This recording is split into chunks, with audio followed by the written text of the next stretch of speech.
Welcome to panacea आजकल। तो आज हम बात करेंगे नवंबर 4 टू नवंबर 6 के करंट अफेयर्स के बारे में। तो हमारे आज के करंट अफेयर्स में होगा चेस टूर्नामेंट के बारे में, और हम बात करेंगे हमारे इंडिया के सबसे बड़े विंड पावर टरबाइन के बारे में, एंड ऑल्सो बहुत सारे अवार्ड्स के बारे में भी हम बात करेंगे। तो ऐसी सारी इंटरेस्टिंग न्यूज़ हम आज डिस्कस करेंगे। बने रहिए हमारे साथ वीडियो के एंड तक। तो चलिए शुरुआत करते हैं हमारी फर्स्ट न्यूज़ के साथ। तो आज हम सबसे पहले बात करेंगे गंगा फेस्टिवल के बारे में। तो गंगा जो हमारी इंडिया की सबसे मेजर रिवर है, तो ये रिवर फेस्टिवल मनाया जा रहा है 4 नवंबर को। तो इसमें जो मिनिस्ट्री इन्वॉल्व है वो है मिनिस्ट्री ऑफ जल शक्ति, और ये मनाया गया है न्यू दिल्ली में। और न्यू दिल्ली में ये मनाया गया है मेजर ध्यानचंद स्टेडियम में। तो इसमें वेरियस डिपार्टमेंट्स इन्वॉल्व हैं। वो कौन से हैं? The National Mission for Clean Ganga, then we have the Department of Water Resources, River Development and Ganga Rejuvenation and the Ministry of Jal Shakti. तो इस साल ये जो मनाया जा रहा है, इसका पर्पस है कि लोगों को अवेयरनेस दी जाए कि हमारे लिए रिवर्स कितनी इंपॉर्टेंट है और हमारे लिए उनको बचाना कितना इम्पॉर्टेंट है। हमारा बहुत सारा इरिगेशन इसके ऊपर डिपेंड करता है, और ये हमारे देश का एक बहुत बड़ा फिजियोग्राफिकल एसेट की तरह काम करती है। तो नेक्स्ट हमारे पास आज न्यूज़ में है, स्विट्ज़रलैंड ने एक रिकॉर्ड सेट किया है लॉन्गेस्ट पैसेंजर ट्रेन का। तो सबसे पहले हम देखते हैं कि उस ट्रेन की क्या डिटेल्स हैं। उस ट्रेन की डिटेल्स हैं, उसमें 100 कोचेज़ हैं, 1910 metres which is equal to 1.91 kilometre. तो ये उसकी लेंथ थी, एंड 4550 सीट्स। तो यहाँ से आपको अंदाज़ा लग गया होगा कि उस पैसेंजर ट्रेन की लेंथ जो थी वो काफ़ी लंबी थी। तो वहाँ पर उन्होंने मनाया है 175th anniversary of Switzerland first railway. तो आज से 175 साल पहले वहाँ पर स्विस रेलवे एस्टेब्लिश हुई थी, तो उसकी मेमोरी में उन्होंने ये रिकॉर्ड बनाया है, और ये Guinness book of world record में भी रजिस्टर हुआ है। तो ये जो ट्रेन है ये पाई गई थी स्विस एल्प्स के एरिया में, और ये दुनिया की सबसे लंबी पैसेंजर ट्रेन का इसको अवार्ड मिला है।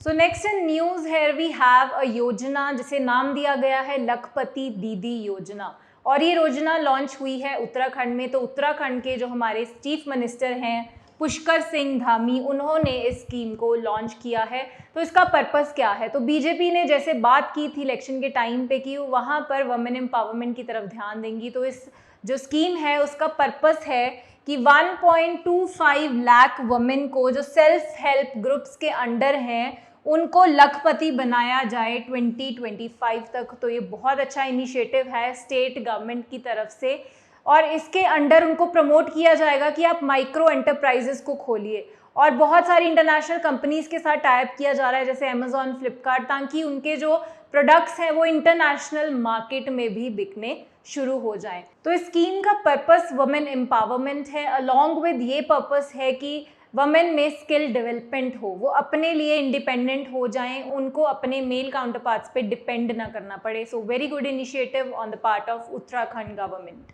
तो नेक्स्ट इन न्यूज़ है we have Federation of Indian Chambers of Commerce and Industry, जहां पर इलेक्ट हुए हैं नए प्रेसिडेंट। तो उस प्रेसिडेंट का नाम है Shubhrakant Panda. He is currently the senior vice president of FICCI, और उन्होंने सक्सीड किया है मिस्टर संजीव मेहता को। तो यहाँ पर उनकी जनरल असेंबली मीटिंग हुई थी, 95th जनरल असेंबली मीटिंग, जिसमें ये डिसीजन लिया गया है। तो करंटली अगर हम बात करें तो mister Panda is managing director of Indian Metals and Ferro Alloys Limited. तो FCCI जो है वो फाउंड हुई थी 1927 में, इसके हेडक्वार्टर्स हैं न्यू दिल्ली में। तो दोस्तों आगे हम बात करते हैं आज इंडियाज़ लार्जेस्ट विंड टरबाइन के बारे में, जो कि एस्टेब्लिश की जा रही है अडानी ग्रुप्स की तरफ से। थोड़ी देर पहले ही जैसे आपने सुना होगा कि अडानी जी ने न्यूज़ में बोला था कि वो अपनी कंपनी को $1 ट्रिलियन के ग्रुप में लाना चाहते हैं। तो उसमें बहुत सारा जो इन्वेस्टमेंट करने वाले थे वो ग्रीन टेक्नोलॉजी की तरफ करने वाले थे। तो this is a step towards that only. तो ये एस्टेब्लिश हुआ है मुंद्रा इन गुजरात। सो जो कंपनी जिसके अंडर ये एस्टेब्लिश हो रहा है that is Adani new industries enterprises, और अडानी के अंदर ही एक ग्रुप है जिसको वो होल्ड करते हैं, that is Mundra Wintech Limited. This is an Adani Enterprises Limited wholly owned company. Adani ही इस कंपनी को होल्ड करते हैं। तो यहाँ पर जो देखने वाली इंटरेस्टिंग बात है वो ये है कि ये जो उन्होंने प्रोजेक्ट लगाया है, इसमें जो टर्बाइन्स काम करेंगे they are taller than the Statue of Unity. वो स्टैचू ऑफ यूनिटी से भी लंबे हैं, और उनके जो ब्लेड्स हैं they are broader than the wingspan of jumbo jet. तो बहुत बड़े लेवल पे यहाँ से आपको आइडिया लग गया होगा कि उन्होंने जो लगाया है प्लांट वो एक बहुत बड़े लेवल पर काम करने वाला है और गुजरात की इकोनॉमी को इससे बहुत बड़ा पुश मिलेगा। तो दोस्तों, मिनिस्ट्री ऑफ एजुकेशन ने एक नई कमेटी सेटअप की है जिसका नाम रखा गया है राधा कृष्णन कमेटी। तो राधा कृष्णन कमेटी नाम इसलिए रखा गया है क्योंकि उस कमेटी को हेड करने वाले हैं राधा कृष्णन जी। तो ये एस्टेब्लिश हुई है November 4 को एंड इसको हेड करेंगे, जैसे मैंने आपको अभी बताया, K Radhakrishnan, who is going to be the president of this committee and currently he is serving as chairperson in board of governors IIT Kanpur, also the chairperson of the standing committee of IIT council। तो बहुत बड़ी position वो already hold कर रहे हैं और अब वो एक कमेटी को भी हेड करने वाले हैं। अब बात करते हैं कि उस कमेटी का पर्पस क्या है। उस कमेटी का पर्पस है strengthening the assessment and accreditation process. ये जो कमेटी है ये एक रोड मैप बनाने वाली है for the establishment of national accreditation council, जो इन्विजन किया गया था हमारी न्यू एजुकेशन पॉलिसी 2020।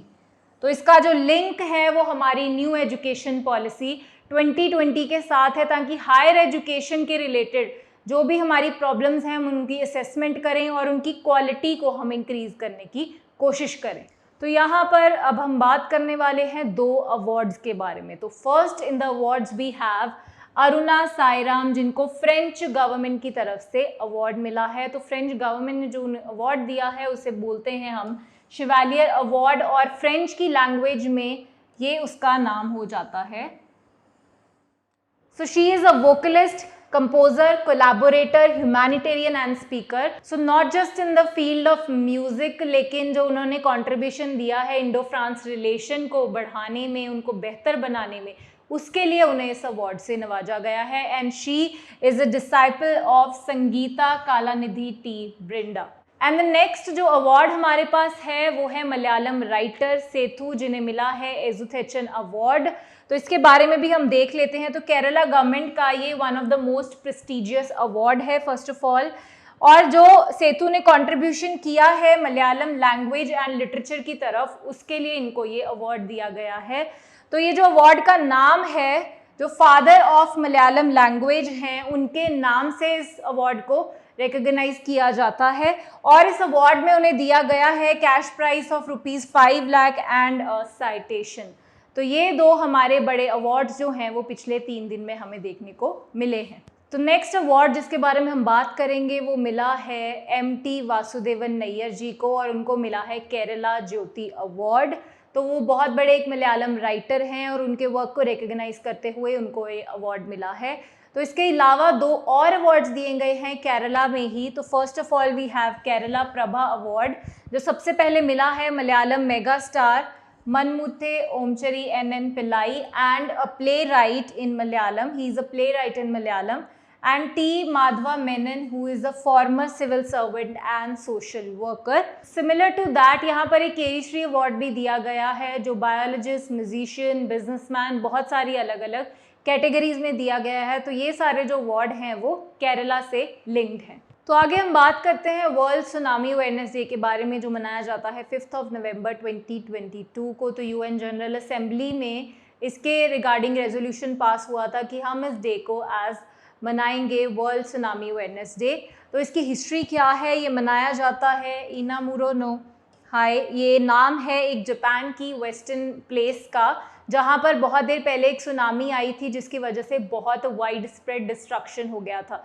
तो इस साल जो इसकी थीम है वो है एशिया पैसिफिक एरिया के लिए early warning and early action before every tsunami. तो हर साल हम देखते हैं कि न्यूज़ में कितने सारे नेचुरल डिजास्टर्स के बारे में हम पढ़ते हैं और उससे होने वाली जो डिस्ट्रक्शन है उसके बारे में भी हम पढ़ते हैं। लोगों को सोशल लाइफ पे उसका क्या इफेक्ट होता है, इंफ्रास्ट्रक्चर पे उसका क्या इफेक्ट होता है, इकोनॉमी पे क्या इफेक्ट होता है, और लोग जो प्रॉब्लम्स फेस करते हैं वो बहुत ज़्यादा डिजास्ट्रस होती हैं। तो इन सब चीज़ों को ध्यान रखते हुए हम हर साल इस दिन को मनाते हैं। तो मानगढ़ धाम को एक नेशनल मॉन्यूमेंट का दर्जा दिया गया है प्राइम मिनिस्टर नरेंद्र मोदी जी की तरफ से।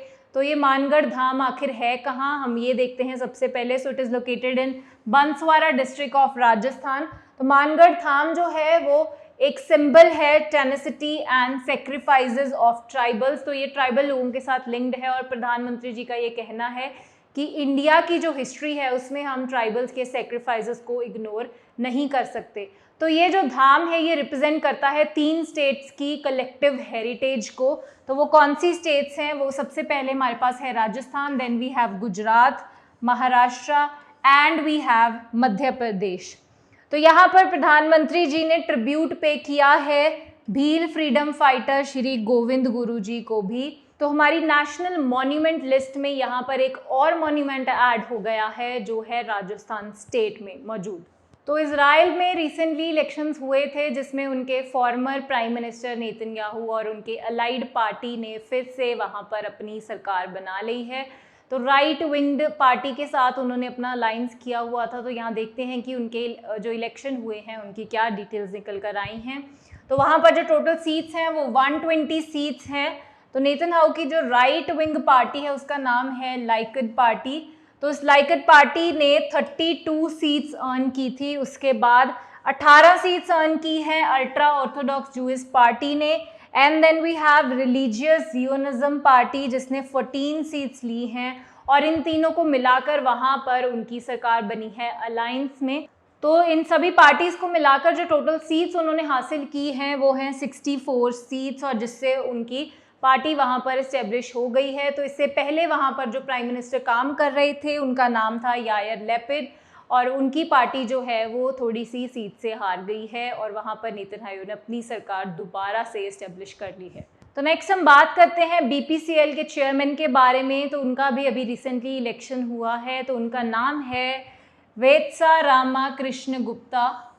तो इनको एडिशनल चार्ज दिया गया है as chairman and managing director of Bharatiya Petroleum Corporation Limited. तो इनसे पहले जो वहाँ पर इस पोजीशन पर काम कर रहे थे वो थे अरुण कुमार सिंह। तो VKRV Gupta is director finance in the company. वो इसी कंपनी में एज डायरेक्टर ऑफ फाइनेंस काम कर रहे थे and he holds additional charge of director HR। तो 2 बड़े डिपार्टमेंट जो इस कंपनी के थे वो ऑलरेडी होल्ड कर रहे थे और अब उनको चेयरमैन भी बना दिया गया है। तो BPCL के जो हेडक्वार्टर्स हैं वो मुंबई में है। It was founded in 1952। तो दोस्तों जैसे कि आपको पता है कि Wars can never be beautiful. Wars कभी भी खूबसूरत एक पिक्चर कभी भी कोई फ्रेम नहीं कर सकती। उससे होने वाला डिज़ास्टर बहुत ज़्यादा डेंजरस होता है। तो यहाँ पर हम मनाते हैं UN एनवायरनमेंट डे कि वॉर से जो एनवायरनमेंट को नुकसान होता है उसको रिकॉग्नाइज करने के लिए हम इस दिन को मनाते हैं और ये दिन मनाया जाता है 6 नवंबर को। तो UN जनरल सेक्रेटरी जब कोफी एनन थे तो उस टाइम पे इस दिन को रिकॉग्नाइज किया गया था। तो जैसे कि आपको पता है अफगानिस्तान, कोलंबिया, इराक ये सारी कंट्रीज़ वॉर टॉर्न कंट्रीज़ रहती हैं। तो एक रिपोर्ट ये बताती है कि अफगानिस्तान में 1992 के बाद 90% डिफॉरेस्टेशन वहाँ पे देखने को मिली है, which is a very very major चीज़ जो वहाँ पर हुई है एनवायरनमेंट के रिलेटेड। और उससे ओवरऑल इंटरनेशनल लेवल पे एनवायरनमेंट पे क्या असर पड़ेगा वो भी आप अंदाज़ा लगा सकते हैं। तो अब प्रेजेंट में भी जैसे हम देख रहे हैं रशिया और यूक्रेन की वॉर चल रही है तो उससे भी बहुत सारे हमें एनवायरनमेंट के रिलेटेड ऐसी चीज़ें देखने को मिलेंगी जो हमारे फ्यूचर प्लान के लिए अनफेवरेबल साबित होंगी। तो ये जो डे है इसका सिग्निफिकेंस क्या है कि आर्ग्यूमेंट्स को सेटल किया जाए, नेचुरल रिसोर्सेज से रिलेटेड जो कंट्रीज़ में आर्ग्यूमेंट होते रहते हैं उसको सेटल करने की कोशिश की जाए, पीसफुली वो सेटल हो जाएं और 2 देश आपस में लड़ाई ना करें।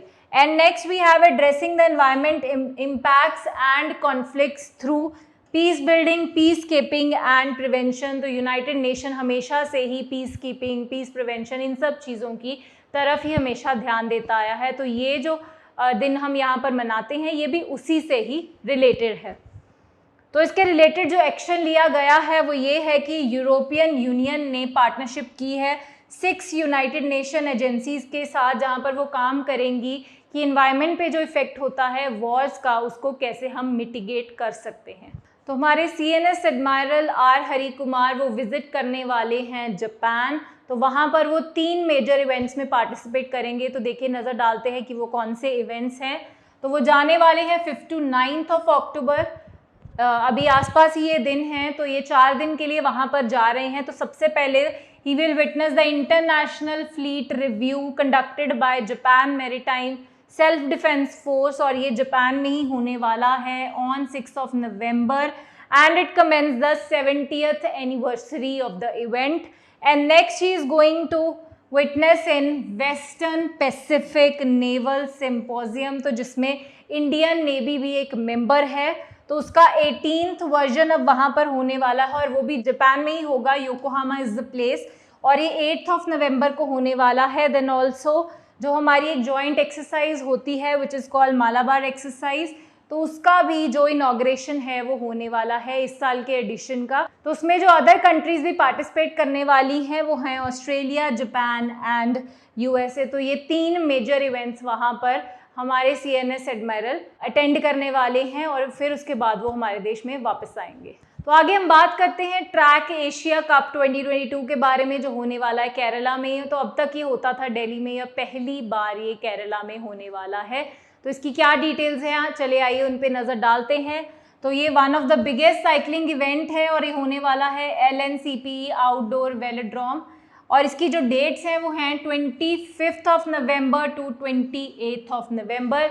तो ऑलमोस्ट 200 साइकिलिस्ट के अराउंड वहाँ पर पार्टिसिपेट करेंगे। तो बहुत बड़ा कंपटीशन ये एशिया लेवल पे होने वाला है। तो नेक्स्ट हम बात करते हैं एशिया पैसिफिक चेस चैंपियनशिप के बारे में। तो यहाँ पर 2 बड़े अवार्ड्स हमारे इंडिया के लिए हासिल करके लाए हैं। तो देखते हैं वो कौन से हमारे चेस स्टार्स हैं जो हमारे देश के लिए लॉरेंस लेकर आए हैं।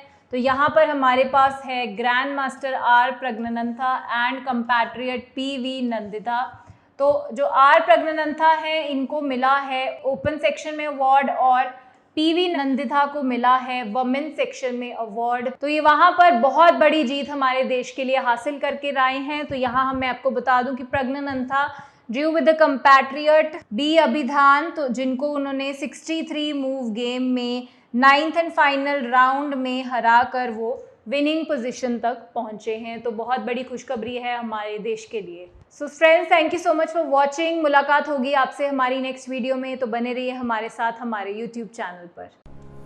पनेशिया ट्यूटर लाया है एक एजुकेशन प्लेटफॉर्म जहां पर अलग अलग कोर्सेस जैसे कि IAS, PCS, UGC net, SSC और बैंकिंग एग्जाम्स के लिए ऑनलाइन और ऑफलाइन क्लासेस की सुविधा उपलब्ध है। Comprehensive coverage of all the subjects through quality video lectures है। एप्टीट्यूड का topic that is blood relation, uncle's only daughter. He took the throne, तो जो थ्रोन पे एम्परर बैठते थे वो अपने साथ ले गए। Kohinoor diamond, the world famous Kohinoor diamond, वो भी मुगल ट्रेजरी से ले गए। फिर आया इकोनॉमिक प्रैग्मेटिज्म, यानी कि चाहे हमारे आपसे झगड़ा भी है तो भी हम आपसे व्यापार कर रहे हैं। जैसे चाइना है, हमारा झगड़ा होते हुए भी हम उससे व्यापार कर रहे हैं। PDF नोट्स और उनसे जुड़े हुए रिलेवेंट MCQs, साथ ही साथ comprehensive mock tests. So join Panasia Tutor for your successful and bright future.